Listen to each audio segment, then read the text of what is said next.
Reform MP Sarah Pochin went on to Talk TV today, and I think she's going to be in trouble. Yep, she went on to defend the party's deportation policy that Nigel set out this morning, and in the middle of doing so, she pulled the legal foundations out from underneath Reform's single biggest policy. And the best part is that it wasn't even under hostile questioning. This wasn't some lefty presenter that was trying to get a gotcha out of her. No, it was David Bull, Reform's own former chairman. And he heard what she said and knew exactly how wrong it was, offered her a way off the motorway and watched her just drive straight past it. 30 seconds of accidental honesty, and I don't think she even has any idea what she did. The MP, obviously, is Sarah Pochin, and to understand why those 30 seconds matter, you're going to need one piece of context from last week. At the Operation Fortress press conference, Reform were asked how any of their plans survived legal challenge, and Zia Youssef gave the answer that underpins everything. Obviously, our position is one of the first things Nigel will do as Prime Minister is leave the ECHR, but article of the ECHR. Leave the European Convention on Human Rights. First thing, that's the load-bearing wall. The Navy plan needs it. And the El Salvador plan needs it. The whole evidivist sits on the claim that Britain cannot remove foreign criminals while it remains inside the convention. Reform have spent 2 press conferences now in 8 days telling you the ECHR is the obstacle.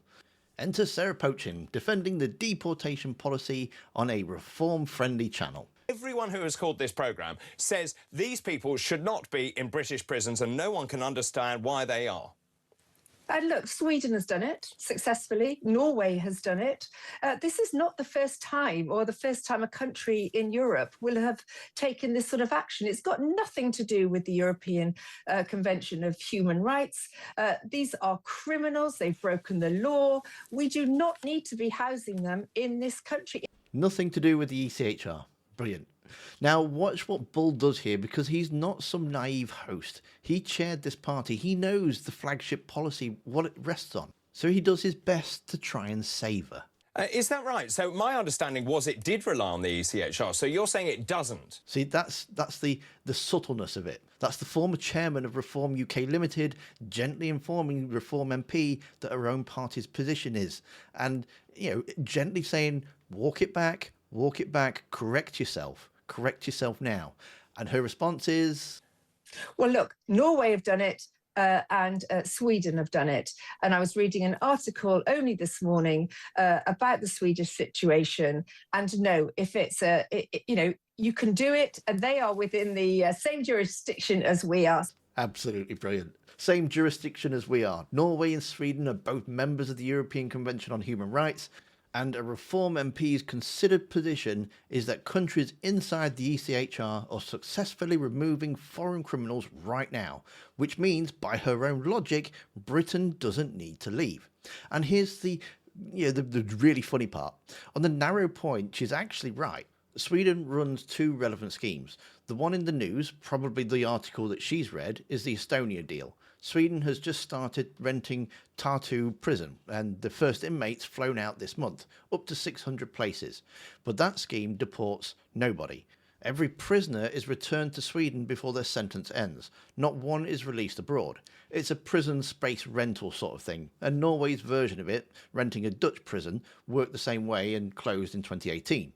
As evidence for a deportation policy, both examples collapse on contact. But Sweden separately does deport foreign criminals, thousands of them, through an expulsion orders issued by courts at sentencing.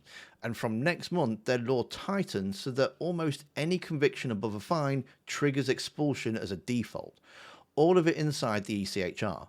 All of it compliant with the convention that Reform says makes this impossible. What the ECHR actually does is block the extreme cases. You can't send someone to torture, and every removal needs an individual assessment rather than just a blanket decree. It constrains how you deport. It has never stopped deportation itself. So Pochin's examples were wrong in the details and right in the way that it matters, and it leaves Reform with a fork they can't slip. Either their MP is correct that removals have nothing to do with the ECHR, in which case the flagship jurisdiction for leaving evaporates, or that the party is correct that leaving is essential, in which case the MP they sent out to defend a policy doesn't know what it is. So one of those is true, they just get to pick. There's no third option where both survive. Now, you see, this kind of matters far beyond one bad interview. Think about what the ECHR actually blocks, per everything we've just established. Not deportation, but blanket removal without individual justice, including Yusuf's own answer this morning, people on remand who haven't been convicted of anything. Thanks very much.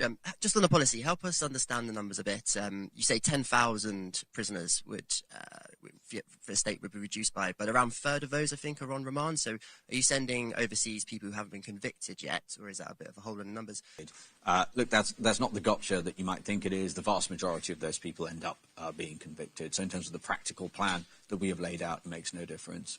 The one version of this policy that generally requires leaving the convention is the version where the state doesn't have to justify itself to a court before it removes a human being. That's the version that they've chosen. And when Britain leaves, the protections don't just switch off for 10,000 foreign prisoners. They'll switch off for 67 million people. You, me, everybody. Your right not to be detained arbitrarily. Your right to a fair hearing before the state ruins your life. Your protection when some future government, any government of any colour, decides that you're the inconvenient one.